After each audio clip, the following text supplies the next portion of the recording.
गिरगाव शोभायात्रेच्या या बाईक रॅलीमध्ये अर्थातच तरुणाई मोठ्या संख्येने सामील झालेली आहे, पण हा उत्सव फक्त तरुणाईचा नाही आहे, तर यामध्ये वृद्ध देखील तितक्याच उत्साहाने सहभागी होतात। या बाईक रॅलीमध्ये आपल्या बरोबर आजी देखील आहेत। आजी, तुमचा उत्साह खूप दिसतोय ह्या पाडव्याच्या निमित्ताने, काय सांगता? आज पहिल्यांदा आलोय पहिल्यांदा आला. बाकी आम्ही लाइटिंग करून येतो गोवाला जाऊन आलोय गोव्याला जाऊन तुम्ही या गाडीवरती? गाडी तुमच्या आजी आहेत? माझी मम्मी आहे। हो, आई आहे. हा, किती वर्ष तुम्ही राईड करता पूर्ण बाईक?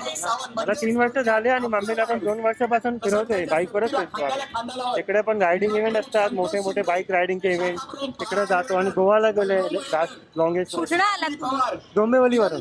डोंबिवलीवरून आलात. आणि किती वर्ष झाली तुम्हाला काय काय बाईक राईड साठी? किती वर्ष झाली? 3 वर्ष 3 वर्ष. हो। आणि तुम्ही तुमच्या आई बरोबर फिरता? बरोबर फिरत असतो। ह्या बाईक बरं वाटतं, चांगलं वाटतं बाईक मध्ये फिरायला। आतापर्यंत कुठे कुठे जाऊन आलात? मेन गोवा, बाकी इकडे महाराष्ट्रामध्ये पुणे वगैरे गेले, अलिबाग सगळे त्या साईडला गेले। आजी, तुम्हाला कसं वाटतं या बाईक वरनं एवढं तुम्ही या वयात मग जातो आम्ही। मी गोवाला 16 तास लागले होते, जाऊन आलो। तेव्हाही त्या 16 तासामध्ये तुम्ही बाईक वरती होतात पूर्ण? मध्ये अर्धा तास जरा हे करायचे, ड्रॉप करायचे, चहा वगैरे प्यायचे, परत गुढीपाडव्याच्या शुभेच्छा द्या. थँक्यू तुम्हाला पण। आमचं पण उद्या आहे, आमचं पण उद्या नवीन उद्या सण असतं, हा हा, उद्या असतं। अच्छा. आज पण सण आहे, सगळे सण बरोबर। तुमचं नाव काय?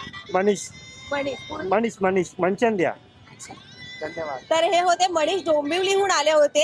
गेल्या 3 वर्षांपासून ते त्यांच्या आईसह, 80 वर्षाच्या आईसह संपूर्ण महाराष्ट्रभर बाईकवरनं ते फिरतायत आणि हे किती मस्त आहे। 80 वर्षाच्या ज्या आजी आहेत त्या या शोभायात्रेमध्ये इतक्या उत्साहाने सहभागी झाल्या आहेत। आणि फक्त शोभायात्रा नव्हे, जसं मी म्हणाले की गेल्या 3 वर्षांपासून ते त्यांच्या आईसह ही बाईक राईड करतायत। आणि अर्थातच तुम्ही उत्साह त्या आजींचा बघू शकता, तरुणाईचा उत्साह देखील फिका पडेल।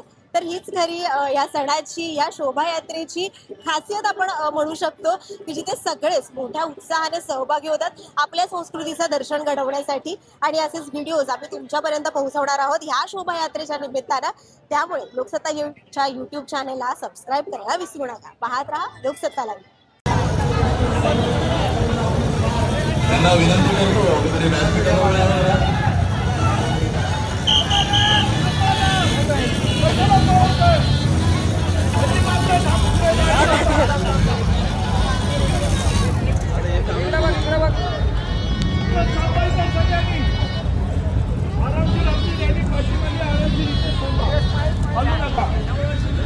पोलीस तुम्ही आला ना पोलीस